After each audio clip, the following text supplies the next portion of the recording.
This is Karen with New Cleveland Radio and Avoid the Maze. And the maze is that journey through life. And we're all on it, no matter if, it's not like stop the world, I want to get off. No, you can't get off. You just have to go through the maze. My guest today is Annie Yang. And when I read Annie, when I read your bio, the first thing that came up to me was that you become this financial person that people go to sort of like figure out how to get through the day. How do I live on a salary that is really, really tight, but still pay my bills and maybe have a little bit left over to enjoy the reason I'm here on this earth. So welcome to Avoid the Maze and give us a little bit of background. Karen, thanks for having me on. So, a little bit about myself. I was a straight A student all throughout K to 12, born to Chinese working class immigrants that didn't have a lot of money. And in my junior and senior year of college, my guidance counselor asked me, well, which college do you want to go to? And then I kind of just said, it's not about which college I want to go to. I don't want to go at all because this was in 2012, 2013, the Great Recession, the Yep. aftermath of the Great Recession. And I was reading the news, the Wall Street Journal, every day. There was like some news story about how college grads are coming out underemployed or unemployed, Yep. 50% of them, right? And the average student loan debt back then was $26,000 per borrower. And I was like, I don't want to be in their shoes. I think the best way for me to avoid this entirely is to just not go to college and to just figure out myself what I like outside of that system, right? Because they always say college is where you'll discover yourself, but you're gonna pay like 100 grand just to discover Exactly. yourself, right? So what happened was I ended up working like a whole string of minimum wage jobs that paid between $8 and $10 an hour. At first, I lived at home with my parents, but the moment I got a $10 an hour job that paid full time, so that was about, I worked more than 40 hours, closer to like 45 hours. So I made about like 1,700 or $1,800 a month. I moved out of my parents' house, and this is in Brooklyn, New York, where people say it's not possible to live on minimum wage. I moved out. I made a budget. I lived on 25% of my income. And no, not no. I saved 25% of my income. I lived on the rest.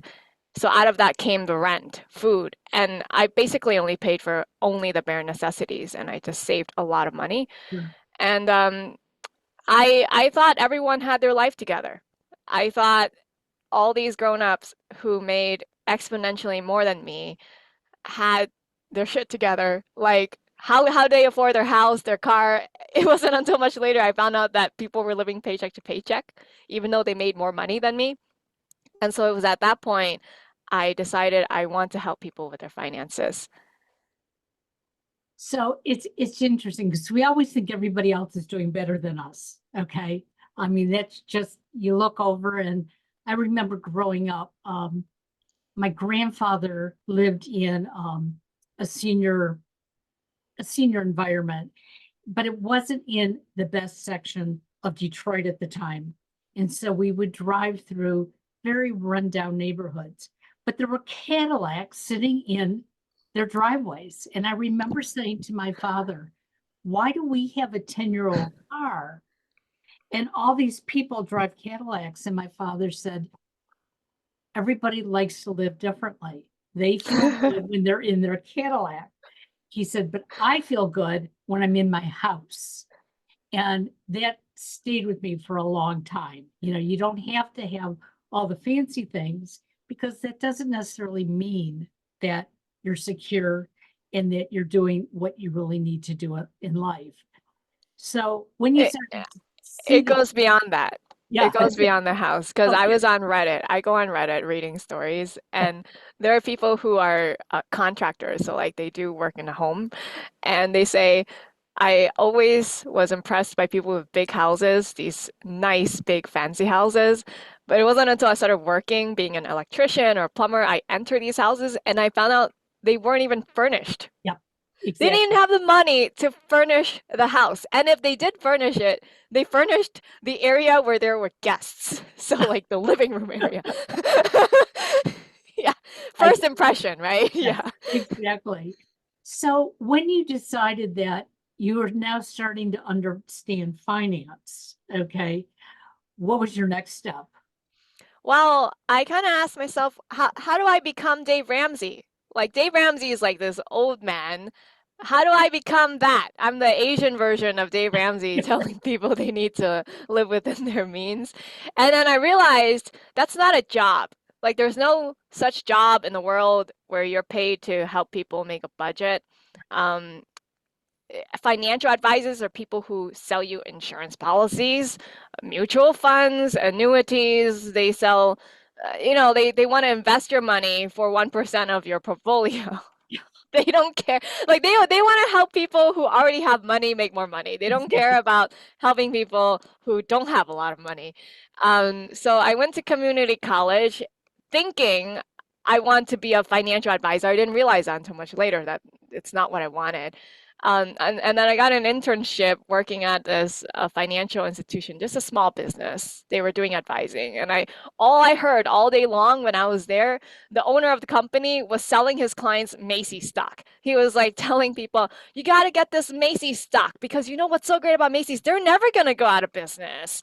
If they can't sell the product, they have this contract with their vendors that if they can't sell the product, they can just return it to their vendors for free.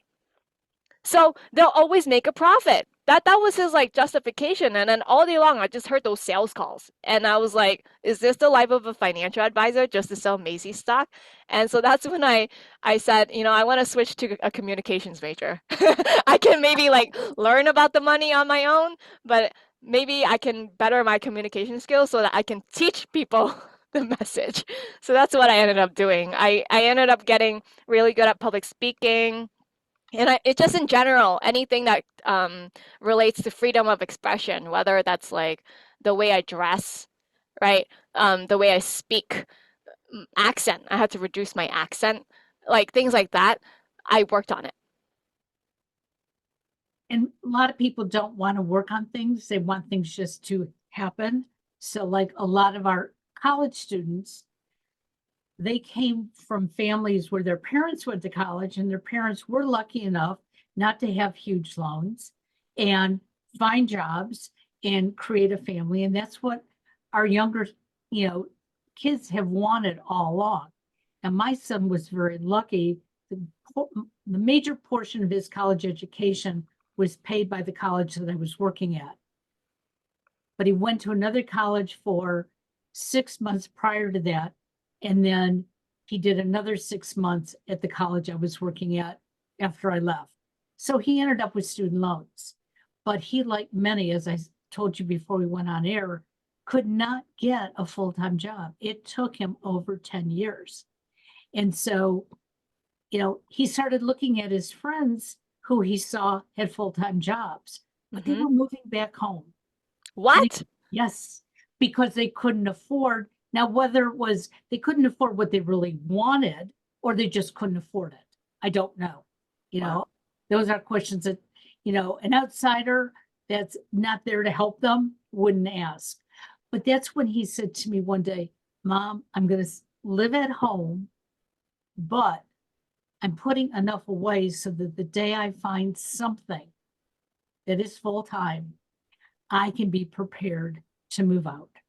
Mm, And he was.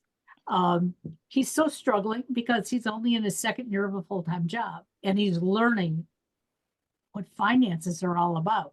You know, hmm. how much food costs, how much rent costs, those things he just took for granted when he lived at home.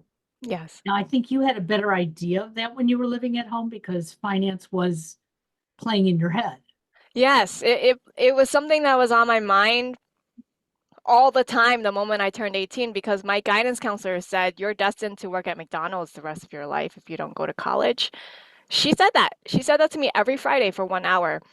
She said I would always be a failure for the rest of my life. I will never make more than minimum wage. And so, and then she also said like, oh, I'm an adult. I know how the real world works. I'm 30 years old and you're only 18. So of course, what I say is true. This is fact. And so me being naive, I'm like, oh wow, she's the real adult. I'm still not gonna change my mind about going to Right. college, But since she's an adult and I'm destined to work at McDonald's the rest of my life, then I guess if I can't play a good offense, meaning make more money, then I can play a really good defense. I can save my money. I can save my way to wealth or something like that. That was my mindset. So that's Sure. why I was so like, I was penny pinching. I looked at everything back then because I believed I cannot make more money. Therefore, I have to watch everything. I have to have full control of all of the cash flow, basically. But many young people who do stay at home, okay, they think, oh, I just made this money this week. I get to go spend it because I'm living at home.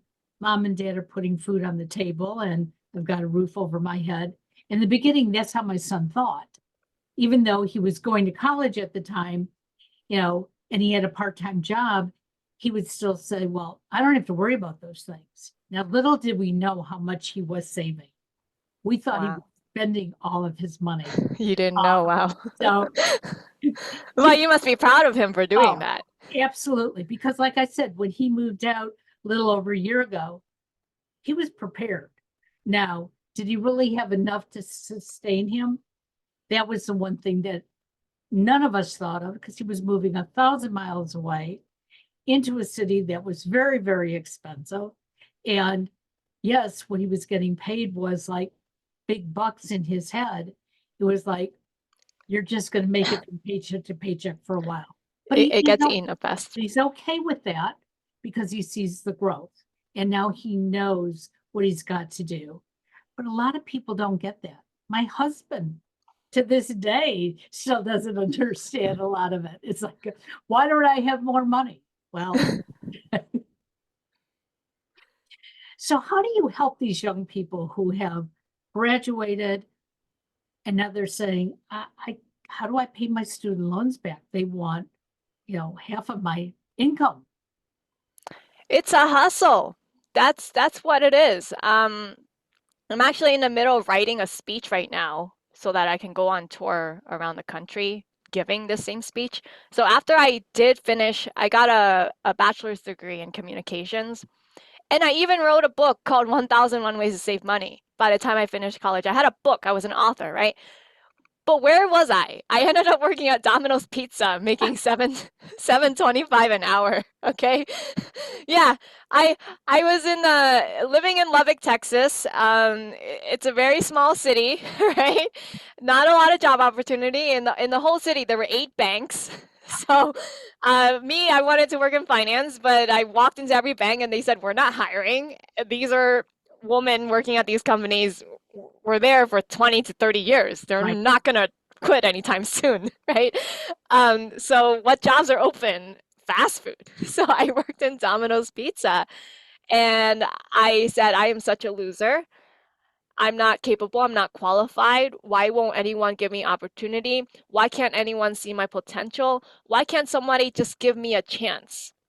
Just give me a chance to prove myself. I'm not asking for a guarantee. I'm not asking for a lot of money. I just want a chance to prove myself. That's all I'm asking for. But the kind of place where I lived, it was kind of like those places where you have to know somebody who knows somebody who knows somebody. And I was originally from New York City and I moved there. So I was an outsider. I was a transplant. Even people I made friends with, they didn't say, "Oh, it's Annie." The exact words they said were, "Oh, it's Annie from New York." Like every time I went to church, oh, it's Annie from New York. Come, come, come. Like that's literally what I was called, you know.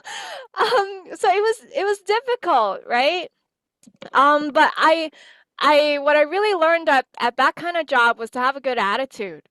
Like they teach you in training. It is so important for when customers walk in, "Hi, welcome to Domino's." Right. Say with a smile, say with excitement, joy. And then when you pick up the phone to take an order, "Thank you for choosing Domino's." It was that happiness. I even saw this. I had a coworker. He was blind. Apparently, he used to work as a sheriff, so a good middle class income for the area. And one day he drove up to a stop sign and he couldn't see anymore. Wow. He developed cataracts or something. He couldn't see. He lost his vision after like multiple surgeries. But he said, you know, but I don't want to rely on the government to provide for my family. I want to be still like a contributor to my household and help pay the mortgage, even if it's not a lot. I want to contribute. So he ended up working at Domino's, folding 1,000 boxes a day, because it was like a tactile job that didn't require you to see, right? Um, and when I saw him do his work with such pride, I was like, why don't I feel pride working here? Like I should have that kind of pride working here, right? So I learned a lot of like attitude, good attitude there. And then the moment I moved to Boston, I said, there is a lot of opportunity here. I don't care what people say compared to where I was. Yeah. Boston has opportunity. This is a city. There are lots of small businesses. There has to be somebody who wants to give me a job. And my initial thought was, well, I've been working at Domino's Pizza, answering phones, making pizzas. I must be qualified for customer service, right? You would think. You would think. You would think. And I applied for customer service jobs that were asking for 45 to 50,000 a year salary, right? And I did an interview with somebody for a catering company. The job was to answer phones, right? And take orders. And then by the end of the interview, she said, "You're not qualified to answer phones." Oh my gosh. She said, "Your phone skills are so poor, you can't answer phones." And then I was like, "What? I've been answering phones for a year," you know? So, and at that point, I also had public speaking experience. I did public speaking for 2 years, and she was saying I can't answer phones. So I said, okay, well, if I can't answer phones, maybe I should do what I really want to do, which is I want to help people with their money. Like that, even all throughout this time, all I ever wanted to do was something financially related. If I can't even answer phones, I'm just going to go after what I want. I'm not going to care what people say. So I started applying to 50 accounting jobs a day with no accounting degree. So all I had to my experience was a little bit of bookkeeping experience for some small businesses. Um, my own personal life, I managed money really well, right? I live on minimum wage and make it work, right? So I'm sure a business would appreciate that. And then I had written the book 1001 Ways to Save Money. So I just put those three things on my resume. Sure. I applied to 50 accounting jobs a day. And then I got some interviews, and then in that job search, by the 6th day, I went in for an interview. The 7th day, I got an offer in my email. So the owner of that company that hired me, he said, I've hired a lot of people with accounting degrees. I don't care. I don't care what their education was. He said, what I like about you, Annie, is I don't know why, but you have a certain spunk. And I need somebody who has that spunk in my company. There's a certain hustle to you. I don't know what it is, but the moment I spoke to you the first minute, I liked it. I wanted it. And I was like, okay. Now, he was a micromanager.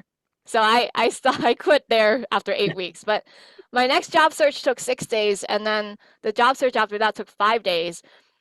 In that third job search, I still work for this company in the one that took me 5 days to land. And I remember specifically, I asked my boss during the interview, I said, you know, my resume right here, I had it printed for him. I said, right there on that line, it says I only have a bachelor's degree in communications. Like, I'm not qualified for this role. I don't really understand why I'm here.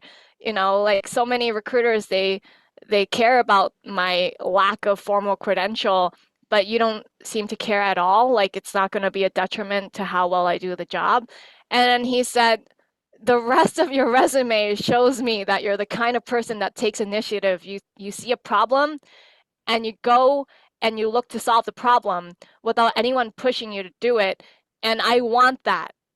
I want that. I don't care where you went to college or what you studied. I couldn't care for any of it. The quality, your character was more important. You know, we need more employers that are like that. That is so important because most everybody can be trained on a job. Okay. These are the things that I need you to do. But if you can bring in that personality, that extra knowledge that you have, that's an additive. Okay. Mhm. I remember I went to work for a college and I was a high school speaker. Now, most of their high school speakers were people in their 20s. I was in my 50s and I said, you want me to be a high school speaker? And they said, yes, because you relate to those kids. You have a son who's in high school. And I was doing so well at it. I didn't look at them as just being, 16, 17-year-old kids. Okay. I looked at them with the pride that they were going to hear what I had to say, but I didn't believe everybody should go to college. And that's Mhm. what I would say in my presentation. What do you love?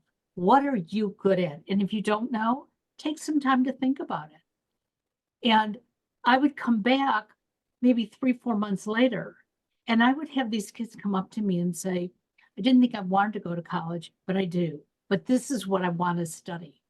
And it'd be like, interesting, because you said that you never wanted to open up a book again after the day of graduation. But they found something that was so interesting, they were willing to put their time and energy into it.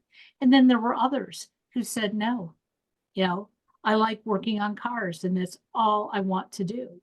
And it was like, then go out and hustle Yeah. until you can get that job. And you may not make as much doing auto repair as if you went to engineering school. But if you're not ready for engineering school, why do it? Yeah, like if my philosophy toward that is like whatever you choose to do, even people who make fun of basket weaving. If you're gonna weave baskets, be the best basket weaver out there in the world. Absolutely. If you're gonna, in Japan, I don't remember his name, but there was this guy. He only makes these wooden boxes, these very beautiful handcrafted wooden boxes. That's all he does. And there was such a demand for his wooden boxes that there's a wait list because he cannot like make all of them. They're not mass produced, right? So there's a wait list. You have to wait like months to get your handcrafted box. He's never out of work. He's the best, handcrafted wooden box maker out there. Well, I like how that one employer said, you have the spunk that I need. Because when you find something that you really want to do, that energy comes out. Okay. As I shared with you, my son worked part-time. He wanted to be in sports. Now he wanted to play sports so badly, but he was diagnosed high-end autism. And my son, when he learned how to do something, he learned how to do it professionally. So here he was trying to play baseball in high school, and the coach is like, no, we don't do it that way. And he'd say, but yes, you do. And he'd come up with all the stats and they'd look at him and say, you're off the team. Oh But my God. he decided as he went to college, he had to find that niche in sports that he could really do well in. And he's in merchandising. He does websites. He's never learned how to do a website, but he's doing websites. He's creating product. And these are things that, because he wants to be where he is, he's developing it. He's developing it on his own. And he's willing to listen to others that will say, hey, I have this suggestion, or maybe you want to read this or do that. I think if we allow our young people to really open up and see what there is out there, we won't pigeonhole them into, you should go to school, become a teacher, or you're never going to make it, Annie. You're going to work at McDonald's the rest of your life. And even if you did, you probably would have been the best franchisee and have franchises all over the world. Yeah. It's funny because I think people are quick to judge and tell you what your limits are, right? Like I think what people do, which I really dislike, is they like to play God. Like they like to foresee what your destiny or your future is based on your current circumstance. But I had friends even back then that I met that when I was feeling down, I was like, "Oh, I'm a nobody. I'm working for minimum wage," and I would tell them that I don't think I'm capable of more. They would tell me, "Annie, it doesn't matter where you start. It doesn't matter where you start. There are people who start poor, they end up rich. There are people who are rich, they end up poor. So they said the only thing that matters is where you're going. If you keep your eyes on where you're going and you head in that direction, eventually you'll get there, whether it takes 10 years or 20 years. So I always simply um, kept my eye on the goal, I would say. It doesn't matter, right? So Yeah. your son, even though it takes him time, it took him 10 years after graduating college to get a full-time job. What mattered is where he's going. So he had enough like foresight, enough planning, enough delayed gratification Yes, to save his money while living at home with you as a mom absolutely. while working part-time. That that delay in gratification is the most important thing because how you do one thing is how you do everything. So like if you're able to delay gratification in your finances, then you're able to delay gratification in your eating habits, your food habits, what you eat, right? You're able to delay gratification in your career as well. Like you see, one of the problems that I see with people is um, they're obsessed with how much is the salary. The salary is so important. It's impressive. The higher the salary, the more money I can spend on things like traveling or Yep. a big house or a second car or something like that. They are obsessed with this. But that was never what I thought about. Like, as much as I love money, if another company came along, tried to poach me from my current boss, and said, I make 80,000 at that job, right? If they came along and said, we'll pay you 200,000 because we really think you're qualified. You're the only one who can do this job, and we're gonna pay you 120,000 more than what your boss pays you, right? I would say no. I would say no. Because my focus was never on the salary, like because I can live on a budget. Like 80,000 is enough for me to pay for myself, pay for my husband, and still have money left over after everything, right? So I don't need more money. My focus specifically was on my long game here is I want to build such a big recognizable brand for my book here, the That's 5 Day good. Job Search, right? Like I I told my boss, I said, I wrote this book, I want to promote it. I'm gonna get on 130 podcasts and I'm gonna book them and do this in the middle of my 9 to 5 workday. I told him, and he said, go ahead, right? He was so accommodating and flexible. That's why I stay. It's not because he's not paying me, 200,000. Right, If another company paid me 200,000, they might say, but because we pay you this much, you have to work these specific hours, and we're not willing to budge. right. I work for this guy because he lets me. And in fact, I'm about to go into a meeting with him this week and tell him I'm about to get booked on speaking engagements across the country, which will require me to travel. And I wouldn't be able to meet you every week. We might be meeting every 2 weeks. Basically, it affects our relationship. And I'm pretty sure he would still be accommodating because my end goal here is to establish myself as a best-selling author and to get a lot of recognition. And it's not the money, but it's all because of that delayed gratification. And that's something that I think people need to listen to is that when you're working in the right environment, things, your attitude on money and things can change. Because if you can be happy at the end of the day, that's a big plus. And that's one of the things, reason my son stayed at his part-time job as long as he did. The people there liked him. They were trying to move him up. Those positions just weren't opening fast enough. And they finally sat down with him one day and said, we know it's going to happen, but we know you're also keeping your eyes open. We're here to support you through that. And when he got the job he did, a lot of it was on his interview, but also that two of his managers said, you'd be a fool not to hire him. So he was Because supportive exactly. for the next step in his life. And there have been days that he'll call me and he'll say, I just heard of another job and it pays X and whatever. And I'll say, well, it doesn't hurt to look, but remember what you have. remember the people who at the end of the day are supportive. Remember the people who are good to you, who understand when you say, you know, I just can't come into the office today. I would be better working from home. And they look at you and they say, totally understand. We know you're going to get the work done. I said, but there are going to be some places you're going to go and they're going to say, no, Toxic.